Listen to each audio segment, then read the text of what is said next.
right, we're now ready to begin the Georgia Tech press conference. We're joined by Coach Josh Pastner, student athletes Michael Devoe, and Jordan Usher. We're going to ask Coach for an opening statement, and then we'll take questions from the media. Yeah, first of all, a couple things. One, want to give credit to Louisville.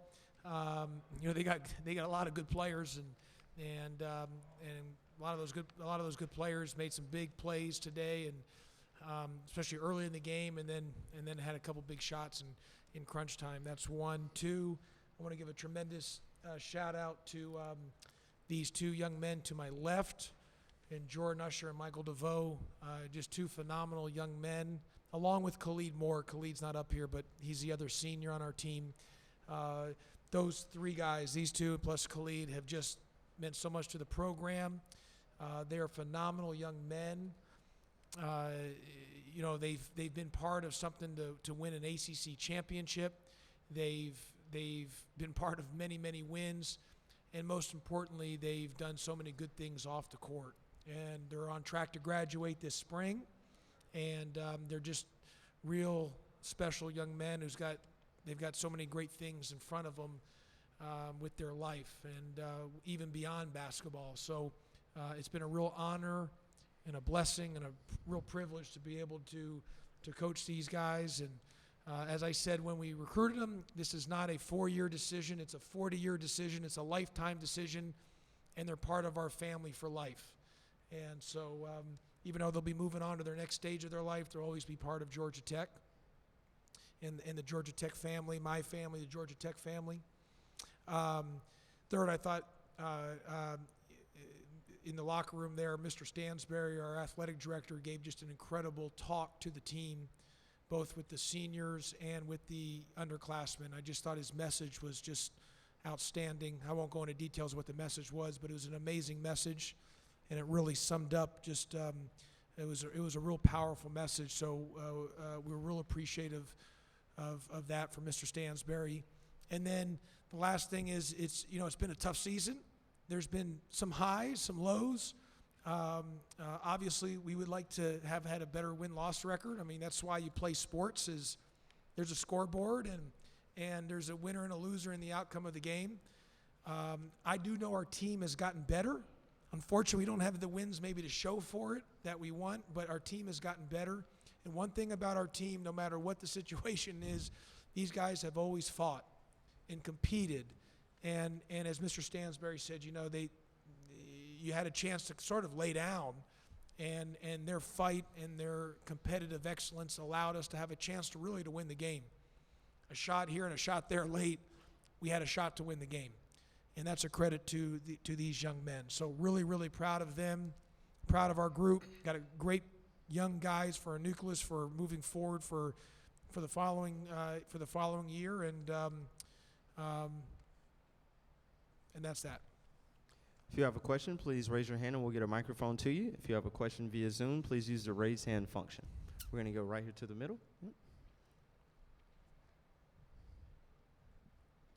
Josh, you had no steals and no free throw attempts in the first half, and you were up 9-3, and then they went on a run and took control of the game, and it seemed like the defense looked slow or stuck in mud.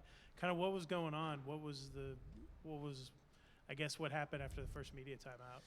Yeah, no, I just, they had a couple shots. Our defense wasn't as effective as it needed to be in the first half. We made some adjustments at halftime, and the adjustments we made, we switched some things just the way we were covering in the zone, which, obviously, unfortunately, we didn't do it the first half. We made the adjustment at halftime, and it worked itself out in the second half. They got a couple offensive rebounds, Kelly, and that allowed them to kick out threes. And then, we had a couple good looks that we just missed too that could have maybe, been a different outcome of the game in the first half. So, but that's just part of basketball, but credit to our guys that we fought back and had a chance, and credit to Louisville that they made some big shots early in the game there, and that stretched the lead, and they got a couple big offensive rebounds in that first half, kick out threes that ended up, hurting us in the first half. We're going to go to the front left over here. Coach, at one point down 27 with like 12-19 to go in the game. You got it down to 2 possessions. just what you can say about the fight in this team and with these two gentlemen you've spoken so highly of, just Michael and Jordan, what they've done, not just in this game, but in their entire career at Georgia Tech to stay in games. Yeah. No, that's one thing about this team is we've always these two have led it. We have always fought, and it doesn't matter what the situation is. It doesn't matter what the score. We've been down, but we have always competed and played our butts off no matter what the situation is, and that's a credit to these two young men. There are two team captains, along with Khalid Moore. He's not sitting here right now, but these two guys and. I really believe our team and our program mirrors Georgia Tech, the student body. And I always say that. And because to be at Georgia Tech, first of all, to get a degree from Georgia Tech, to be a student at Georgia Tech, forget being an athlete, just a student. I mean, it's really hard, one, to get into school, and two, it's hard to even get through the 4 years because it's just such a rigorous curriculum, maybe the toughest in all of America. And that includes the Ivy League schools and everything else. And so I really believe our program mirrors the students, meaning that you've got to be blue collar, you've got to have a grind mentality, you've got to have a toughness about you to be able to manage and be able to get through Georgia Tech academically. And so we mirror that. And that's why I tell people, like, even with our program, when people come to Georgia Tech, they don't instantly graduate, or usually it punches them in the mouth, takes them a couple years, and then they graduate. And that's kind of how our program is. You get guys here, kind of get punched, and you got to develop, and then when they're older, then they start showing how good they are. And that's what these guys have been. Unfortunately, in the last 2 years, they've had older guys next to them, a lot of older guys. This year, they've had a lot of young guys, basically all freshmen, and sophomores next to them. And then, as those freshmen and sophomores get older, they'll be better and there'll be more of it. Unfortunately for those guys, they didn't have as many older guys with them. But what they show is what we mirror the student body at Georgia Tech. And that you have a blue-collar mentality, you have a work ethic. It doesn't happen overnight. It takes time. You got to develop. You got to adjust to the school. And that's kind of how our team is. Of course, we want to win more this year. We'd like to have more wins, but the guys have really mirrored what Georgia Tech stands for, and that's blue-collar, tough, competitive, hard-nosed, high-character young people. We're going to go to Ken in the middle. Josh, you held Jordan and Michael and Khalid out of the starting lineup. I was hoping you could shed any light on that, but also just your thoughts about having to be put in that position. No, these guys are phenomenal. It was just a very minor internal matter. We have our rules, and whether we're playing the national championship game or the first exhibition game, it's all the same. It was nothing more than minor, might even be too strong of a word. So it was just nothing more than that. And these guys are phenomenal young men, and I've kind of always handled that in my 13 years as a head coach, that, hey, these are our standards and this is the deal, and no matter what the situation is. And like I said, it was less than minor, but it's our standards. We're going to go back to the middle. For Ush and Mike, you guys fought back and made it a close game. I guess how difficult was it? You see the scoreboard, you're down 27. You guys go on the 19-0 run. Just kind of what was going through your mind, and obviously now you've played your last game at Georgia Tech. Kind of what are the emotions like there as well? We wanted to go out with a fight. Seeing that we were down 27, we wanted to fight. We knew that this was going to be our last game if we didn't fight back and try to compete and stuff. So we looked at each other and was like, man, we got to fight back and we got to compete. We did a really good job. I got to give a lot of credit to all the young guys too as well. They got better over the season. I'm excited to see their future as well. I'm proud to be a Georgia Tech guy and a guy that be able to graduate from here and do big things. So I want to give a lot of credit to the coaching staff for developing me over these 4 years too. It's been a great 4 years of my life, one of the best years of my life. I've created brotherhoods that will last a lifetime. I've created relationships with people off the court as well too that will be lifetime relationships. So I'm grateful for all those, and it's just a true blessing to be here at Tech.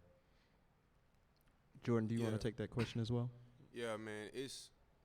I can't explain the feeling of just being able to wear the Tech jersey. I feel like I don't want to take it off. I want to take it home, ride on a plane with it. But when you're down so much and it's you know it's a definitive ending if you lose, it's kind of like, I don't know if you play Candy Crush, but when you run out of like lives and it gives you a time limit before you can play again, that's how I feel like. And like on my phone, I could just pay and get some more hearts and play again. I can give it $2.99 and play again, but you can't do that in real life. So, and you just know the time's ticking down. And he kept looking up, and when Jared hit I felt like I was right there, and he hit the deep three.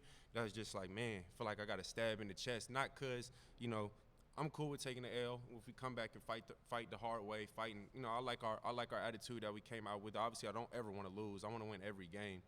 But, you know, these are my brothers. Coach Pastner took me in. Coach Wilkins, Coach Schwartz, Coach Revino, our managers that don't. So you shall. I wish I could say everybody's name, but Tech means so much to me. Like I tweeted the other day, like I am Georgia Tech. Like I wish I could turn into the actual institution. Like for real. It's turned me to a man. It's been some of the most fun times of my life. For real. That was a great answer. Our next question will come from Zoom. Patrick, if you want to unmute yourself and ask your question. Coach Pastner, Patrick Conroe from Ramblin' Sports. Coach Pastner, were you a little surprised by the rebounding differential, especially on the offensive boards, compared to Louisville tonight? Were you surprised by that? Well, no, I mean, look, they're bigger than we are, Patrick, and they got some offensive rebounds. We were playing small at some parts. You know, like Rodney Howard has gotten a lot better as the season progressed, but that's an area that he's got to continue to improve on, which we'll need to spend time on this offseason, even getting better as a rebounder. You know, they're big. There's no denying that Louisville's a big team, and we talked about that in our preparation about them being a really good offensive rebounding team. And I do like to say, because this is my last time up here, and just to add on Patrick and to everybody else, I mean, you know, look, I mean, you're in this position, you really want to win every game. I want to win every possession. I mean, when you lose, you go home and you don't sleep for days, and you just, it eats at me. That all being said, the joy of seeing young men grow and develop is still a joy of coaching, and seeing a guy like Jordan Usher and Michael Devoe, and you know, seeing where Jordan came in, where he's so aware of not even using a curse word now, and I'm so proud of him for that. Like no, the discipline of not, and I'm just proud of his development in that. Michael Devoe, just, you know, opening up and being, you know, he came in, was so quiet and wouldn't talk, and now he's, you know, he opens up and expresses himself, and I'm just proud of these two young men, and you can see their development, and that's a real joy. And the way they treat people, you know, one of our pillars of our program is how you treat people, because I'm real big about that. I don't care who it is, if whether it's the President of the United States or it's the janitor, you treat everyone with respect, treat everyone the right way, and these two guys embody that. That's important to me. And I've had more, you know, kids come, people come, that can do nothing for them or us, but the way they treat them and make them feel like $1 million is really powerful for our program. And to see these two guys, how they've grown as young men, I'm really, really proud of them. Really proud of them. We're going to go to the middle here. Can you talk a little bit about Miles and his development over his last few games? He's really started to assert himself in the lineup and kind of grow up. You know, Kelly, I've always played about 7 guys, 6-7 guys. And this year, unfortunately, you know, we didn't have maybe that separation. Obviously, we had the older guys, but there was a lot of cluster, you know, with everybody else. I didn't really get to the 7. So, you know, besides these two, everybody else was we were trying to figure it out game by game. The good news, the bad news is doing that, we didn't have the record that we wanted to have. The good news is through that, those guys like a Miles Kelly got a lot of playing time and a lot of experience. And because of that, it will pay dividends going into next season. The biggest jump young people make is between their freshman and sophomore year, or their first year in a program or to their second year. And so the jump that those guys will make, and a guy like Miles, you know, it's going to be we need him to make a big jump, all those guys, and he will, and he's finished the season really strong, and part of that is because he's been able to play a lot of minutes. It's been unfortunate I couldn't get like a set rotation for these two because I played, like I said, I was playing a lot of guys outside of these two, trying to figure out the right combinations. So that, unfortunately our record wasn't what it needed to be. That being said, it will help us next season for the experience that those young guys got. It was sort of, I remember when Mike and I have talked about that when he was a freshman, and that first year, him and Jose, when those two were together, his freshman year, and those guys played a lot of minutes together, and we got crushed in some games. We talked about it. But the next 2 years with him and Jose together, we also won that. We won a lot of games. We were one of the best teams in the league and one of the best backcourts. So at Georgia Tech, when you're bringing in young guys and developing, there's going to be a year or two that's going to happen where you're going to get kind of punched because you're getting through that experience to pay off as they get a little older. So you're better for that later on. And that's just part of I still believe, and I know the transfer portal and everything else, I still believe in getting old and developing and we're in line with that for next season. We're going to go to my left here. Hey, Coach, you talked about the question before about rebounding is something you're going to have to improve on this offseason, and then you talked about the freshmen developing into their sophomore year. What else is some important things this offseason? Yeah, I mean, there's quite a few things we've got to get better at, and I have a long notes and a list of things. I'll probably meet with Mr. Stansberry and Mr. Strickland and go through everything on just our vision of what we got to get better at. Obviously, we'll give the guys some time off after the season here and let them make sure they finish out right academically, and then we'll get back to it. But there's some things we've got to attack and get better, and that doesn't start in September. I mean, it starts literally tomorrow, even though we might not have activity tomorrow, but kind of that mentality. And so there'll be some things that we need to do, and we need to get stronger, and we need to get more explosive. We need to get bigger. We need to get faster. So a lot of that starts with the weight room, and so we've got to be really good in that. And we're going to obviously recruit and get in the portal and round out, finish some, sign some guys to along with our core group that we have back. We're going to go to Ken in the middle of the room. Michael, the first half, it looked like it was a really frustrating experience for you. You can describe kind of what was going on there, but also just how you were able to get things going personally and as a team in the second half. It was like you said, you couldn't have said it better. It was a rough one for me, but I had to get out of that fog. My teammates helped me out, just encouraging me. Coaches also talking to me and telling me to get out of it and all those type of things. But I just feel like I was in my head a little bit. Sometimes it just happens like that. So for me, it was just my teammates encouraging me, just going out there and just playing my game. Time for one or two more questions. We're going to go to Dan in the front left. For Jordan and Michael, you can't teach fight, yes, yet you both have it, and you show it all the time. Just what you can say about where your fight comes from individually. Michael, start with you. I would say my mom. It's a big person in my life that's an influence in my life, somebody I look at. She's been fighting her whole life. She's been fighting just to be able to maintain for me and do all the things for me, and the man that I am is because of her. So just that institute, that situation with that, and that's somebody I just look at as just somebody that always is competing and always is fighting. So. And I would say, I'm from Canton, Georgia, like a real. Now I wouldn't say it's a small town because I like my town and my city, but it's not the most booming like metropolis like maybe Midtown or where we are in Brooklyn. So it's just a bunch of blue collar people. And my basketball team in high school before I transferred to Wheeler was a bunch of people that should not even be playing basketball. And the way that we had to win is we took a bunch of charges, and we had players that would just come in and foul hard. In our practices, you would get beat up, and that's just we never wanted to lose. And just having pride for where I'm from and being a blue collar dude, and I just got a lot of fight in me. I feel like I've been overlooked sometimes. I'll be first to say I felt like I was kind of mad. I didn't even get an honorable mention on the ACC award, whatever though. I'm just gonna keep fighting. That's how I do it. That's my spirit. I like to get to it. I feel like you could put me anywhere on the earth, and I'll find my way. Give me an hour or two. I'll find my way. And that's just, that's part of Tech. I go to class with geniuses every day, and then I go play against Mike, and I get to bang heads against Mike. Come on, like You can't ask for more. Like, if the fight's not in you to do that, then you're in the wrong profession. Like, you got to go get to it. And I want to give a great shout out to Paul Brazo.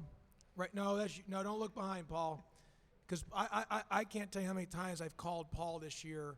Not complaining, because I don't believe in complaining, but expressing my concerns on certain things. Admiration, yes. But he's always taken it, and he's a good man who does a great job. And the ACC is very lucky they've got Paul, and I mean that, Paul. And I would tell you that here, or if you weren't here. And Kevin, you did a great job filling in for Andy that one time too, on the media day. One time. That's a great way to end it. Thanks so much, guys. Okay, thanks.